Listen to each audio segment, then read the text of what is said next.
Team को बहुत बहुत बधाई, बहुत बहुत नए लिखा साहब, विकास चौधरी जी, आमिर भाई, हमारे अल्पसंख्यक प्रकोष्ठ के हमारे प्रदेश अध्यक्ष चौधरी साहब, तुलवार जी, पुष्पेंद्र जी, सुशील जी, बापना साहब, जसवंत जी, तुलवार जी, अयूब जी, पुष्पेंद्र जी, सुशील जी, बापना साहब, जसवंत जी, तुलवार जी, अयूब जी और वगैरह वगैरह सारे के जी है ना, और आप सब जी, ठीक है। अब बात यह है भाई साहब, इन डबल इंजन के सरकारों की उल्टी गिनती शुरू हो गई है। प्रदेश कांग्रेस कमेटी आज आमिर भाई आपके इस पर बात ग्रहण के शुभ अवसर पर संकल्प लेती है कि इनको चैन से नहीं बैठने देंगे। राजस्थान की विधानसभा में इनकी चूल्हे हिला करके रख दी हमारे विधायकों ने और नेता प्रतिपक्ष ने। जनता के जो मुद्दे हैं, जनता के जो मुद्दे हैं, उन मुद्दों पे बात नहीं करना चाहते। मुख्यमंत्री और मंत्री जवाब देने के लिए सक्षम नहीं है और संवैधानिक पोस्ट स्पीकर की कुर्सी को बीजेपी का मुख्यमंत्री और बीजेपी के मंत्री और विधायक, ये पूरी सरकार अपने बचाव के लिए उस कुर्सी को दागदार बनाने का जो काम कर रही है उसकी हम निंदा करते हैं। इनको दिखा देंगे ये कांग्रेस पार्टी है, ये उन लोगों की पार्टी, उस विचारधारा की पार्टी है कि देश की आजादी के लिए सीने पे गोली खाई थी। आरएसएस और बीजेपी की तरह माफीनामा करके जेल से छूट करके नहीं आए हैं लोग।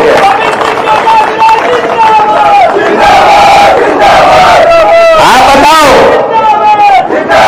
आज तक के इतिहास में 70 साल में इतनी अतिवृष्टि नहीं हुई।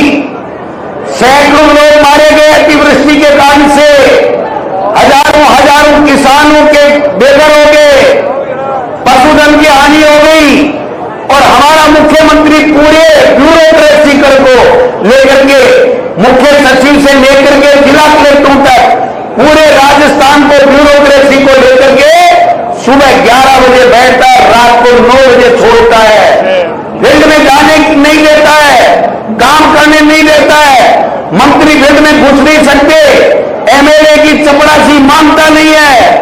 ये निकम्मी सरकार है, ये कितने ही दिन अपने आप को बचाएगी। मुझे एक बहुत बड़े अधिकारी ने कहा कि डोटासरा जी कुछ इलाज करो। मैंने कहा क्या हो गया? बोले रोजाना मुख्यमंत्री जी बुलाते, अनर्गल बयानबाजी करते, भाषण करते हैं जिसका उस विषय से कोई संबंध नहीं होता है। हम सेरोडेल लेके जाते हैं, रोजीना 2-2 सेरोडेल खा करके घर आते हैं। जानते हो सेरोडेल टेबलेट सर दर्द ठीक करने के लिए। मैंने कहा मत जाया करो। बोले नौकरी करते हैं, ऊपर भी इनकी सरकार है, नीचे भी इनकी सरकार है। मैं मुख्यमंत्री जी से पूछना चाहता हूं, 7 बच्चे भी वहां पर झालावाड़ में मरे स्कूल में, आप गए? न मंत्री गए आपका, न आप गए, कोई नहीं गया। सुरेंद्र मोगा झुंझुनू में ऑपरेशन सिंदूर में शहीद हो गया। वहां पर हमारा एयरफोर्स का पूरे के पूरी एयरफोर्स का कमांडर इन चीफ वहां पर उस परिवार से मिलने आता है, उस वीरांगना से मिलने आता है। और बेहद अफसोसजनक और शर्म की बात है कि हमारा मुख्यमंत्री वहां नहीं जा पाता है, मुख्यमंत्री वहां नहीं जा पाता है। ओम बिरला जी के बैठ करके समोसे खाते हैं, नाराजगी दूर करने के लिए समझौते करते हैं, इस स्टेट को बेचने का काम करते हैं, लेकिन न शहीद के जा पा रहा है और न उन बच्चों की माता पिता को सांत्वना देने के लिए जा रहा है। तो ऐसी निकम्मे पर्ची सरकार को उखाड़ फेंकेंगे नहीं फेंकेंगे? उखाड़ फेंकेंगे। आज एक शगुफा छोड़ा मोदी जी ने कि जीएसटी कम कर दी। मैं पूछना चाहता हूं, ये गब्बर सिंह टैक्स लगाया किसने था? जोर से बोलो, किसने लगाया था? 11 साल लोगों को लूटने का काम किसने किया? ऑपरेशन सिंदूर में सरेंडर करने का काम किसने किया? हमारे देश की दुनिया में बदनामी कराने का काम किसने किया? आज तक अपना राष्ट्रीय अध्यक्ष नहीं बढ़ा पाया, वो कौन है? तो फिर विदेशों में घूम रहे हैं, स्वदेशी का रागल पारे, चश्मा, जूता, पैंट, शर्ट सारे के सारे विदेशी, हवाई जहाज विदेशी, होटलें विदेशी, खाना विदेशी, वोट चोरी करके बन गए लाट साहब।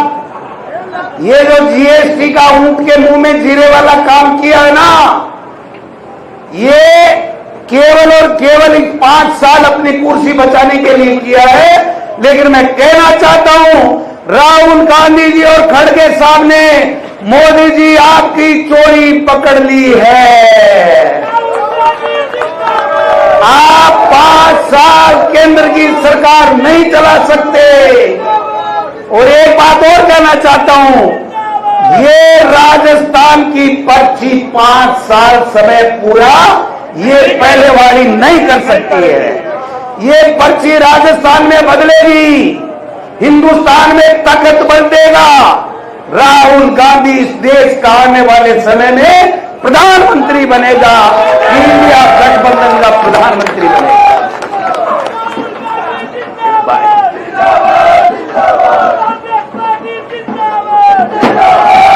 तो आमिर भाई, आपने कभी नहीं कहा मुझे कोई पद दो, लेकिन जिस प्रकार भारतीय जनता पार्टी ने आपको व्यक्तिगत रूप से प्रताड़ित किया, मैं और जूली साहब एक दिन साथ दिल्ली जा रहे थे, चर्चा चली कि कौन ऐसा व्यक्ति है जो इन डरपोकों, इन कायरों से, इनकी गीदड़ भभकी से नहीं डरा।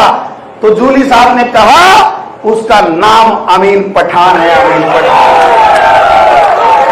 तो उसी दिन तय हो गया कि अमीन पठान साहब हमारे खेल प्रकोष्ठ के चेयरमैन बनेंगे।